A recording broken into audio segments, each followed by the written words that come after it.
Yo, welcome back. Uncensored Locks. Today, G Baby is going to give you some juicy, spicy ass story. Go ahead, babe. What's up? Okay, so today we're going to talk about 46-year-old Lori Vallow, or Lori Daybell, whichever one she chooses to go by. And she's the mother of the two missing Idaho kids with connections to Arizona. She missed her court date, which was to produce the kids on January 30th, alive and well, to Right. prove that they were alive and well. And she was currently now being arrested, held on a $5 million bail with a ton of charges, which we're going to go over, but I kind of want to give a history of this case. The two kids, JJ Vallow, who was 7 years old, biologically hers, and Tylee Ryan, who was 17 years old, I believe to be adopted, have been missing since September 23rd, but wasn't reported missing until December. And it wasn't actually Lori who reported her kids missing, it was the grandparents who Right. requested a wellness check. And she had then lied to the authorities and said that her kids were staying with relatives in Arizona. The authorities went to Arizona to try to find these kids, come and find out they were never in Arizona. And when they went to go back to her, she fled to Hawaii, Right. which a search had then began in place to find her. She is being charged now with two felony counts of desertion and non-support of dependent children. Also charged with arrest and seizure, resisting or obstructing officers, criminal solicitation to commit crime, and contempt of court, willful disobedience of court process or order. She will be given the option to either waive or fight her extradition to get sent back to Idaho. At this time, let me address either yourself or your attorney. Will Ms. Vallow be waiving her right to extradition?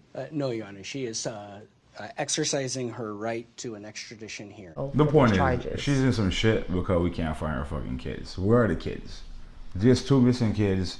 I'm pretty sure they have to go to school. I'm pretty sure they have activities they have to do. One is 17 and one is 7. They were actually pulled out of school, and that's kind of in the suspicions of the story, because apparently JJ Vallow is actually, I believe, autistic or some kind of handicap, Right. which had required him to have a service dog, and he was in a certain type of school. Right before JJ had been reported missing, the mom had actually gave up this kid's service dog and told the trainer of that dog that the father had died. And he found it suspicious, but why this is when he would need this service dog Right, the most. right.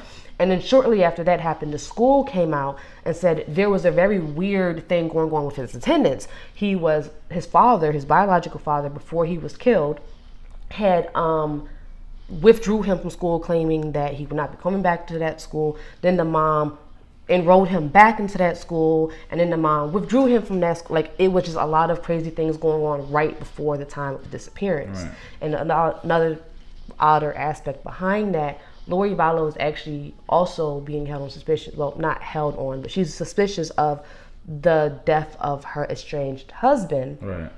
and her brother. Her brother, Alex Cox, had gotten in between an argument between her and her estranged husband and ended up shooting and killing her estranged husband, Right. claiming self-defense.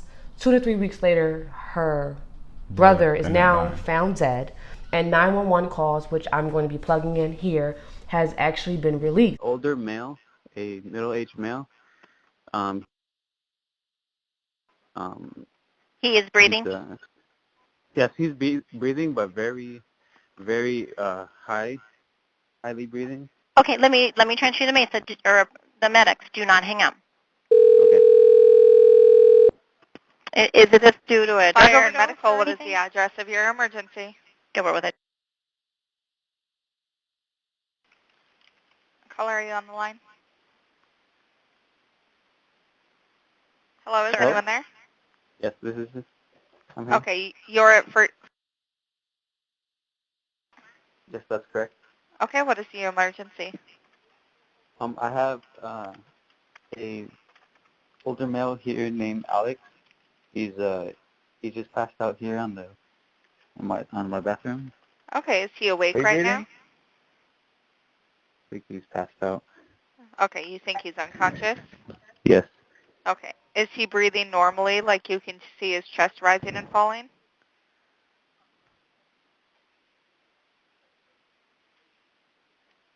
Hello? I hope so. I have the paramedics on the way, but I need you to try to help me with some information while they're driving there to help him. Okay? Okay. How old is he? He seems to be in his 40s. Okay. Do you know him? No, it's my mother's boyfriend. Okay. And how old are you? I'm 25. Okay. I have the paramedics on the way, so he's in the restroom right now? It's a very suspicious call. He didn't want to touch him. He was like, oh, there's feces on the floor. His stories was very back and forth. So it's all just kind of confusing. And then her new husband also is being looked at for suspicion of his previous wife's death. Right. Her body is currently being exhumed, and autopsy reports are being, well, we're waiting for to see what exactly is going on. But to make it even bigger, before these two got married, when she was still with her other husband, she was in communication with this new husband because they have similar beliefs, Right. which is apparently some kind of cult-like end of the world doomsday belief, and he writes the books to which she studies. Right. The dead husband had filed for divorce because in his complaints he states that his wife had came to him claiming to be basically a god here to do Jesus' work, to get $144,000 for his second coming and all types of crazy stuff, and that she threatened to kill him if he got in her way and to take down the kids. Right. Now he is dead. The kids are missing. Nobody knows where they are.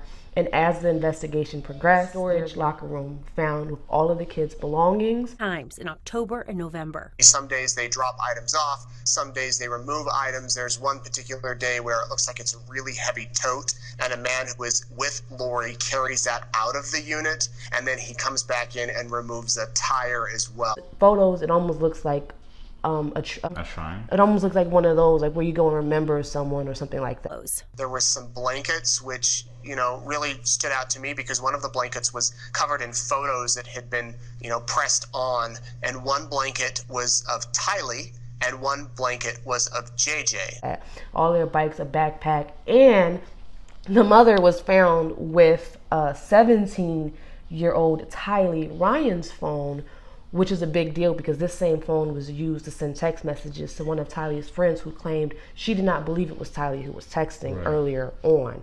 So for this phone to be found with the mom, it does kind of seem like the mom has been sending messages to kind of make it seem like the well-being of the kids are good. Right. Missed court dates, it's starting to look more and more suspicious. And the husband has not been arrested for any of this. Obligations on him. That's what it seems like. So we have basically 3 suspicious deaths around this entire case, 2 missing kids, and she's arrested, but the kids are still missing. There was a report, however, someone did say that they believed that they saw Tylee Ryan, I think it was back in December, at a concert, and it did seem like a credible thing that they've been looking into, but nothing else has been released further than that. Yeah, but I'm pretty sure if she was at a concert, that means she was kind of free to do what she wants. So, these kids have been missing since September or something like that, right? Yeah, September 23rd. So if she was seeing a concert in December and you have knowledge and you can move around and you can actually go to a concert, would you not? I'm pretty sure there's reports on the news about your mom being in Hawaii. Well, here's the thing. Chilling, you know what I mean? The one thing that bothers me that a lot of people aren't talking about is 7-year-old JJ Vallow was believed to be there the day his father was killed. Right. And now they disappeared. JJ, they want to question him in regards to the death of his father. Right. And now they disappear. So it seems like it gets weirder and weirder the more you learn about it. These kids disappeared after they possibly witnessed the death of their father that was claimed to be self-defense by her brother. Of course you don't want them questioning your kids who might be able to say, hey, listen, she killed my dad. Right. Or they set up my dad, something. So it only gets a little bit more weirder, scarier. There was a surveillance video that was released from that storage locker of the guy that was helping her carrying a big tote bag. You can't tell what's in it, obviously, and there's a lot of speculation right now that they believe, hopefully not, the kids were in that bag. Obviously, there's going to be a lot more things going forward. There's dogs that's going to be sent over there to sniff that storage unit. The car that they were sharing has been seized and is also being investigated. And we're honestly just hoping that these kids turn up alive and well. But then it raises the questions, if they do. This has been all over the news. Everyone knows this is going on. So wherever these kids are, whoever is holding them or helping, why have they not came forward? Exactly. So y'all let us know what y'all think. Like, share, subscribe. Hit that notification bell button down below to get notified every time we release new content if you're already subscribed. We out.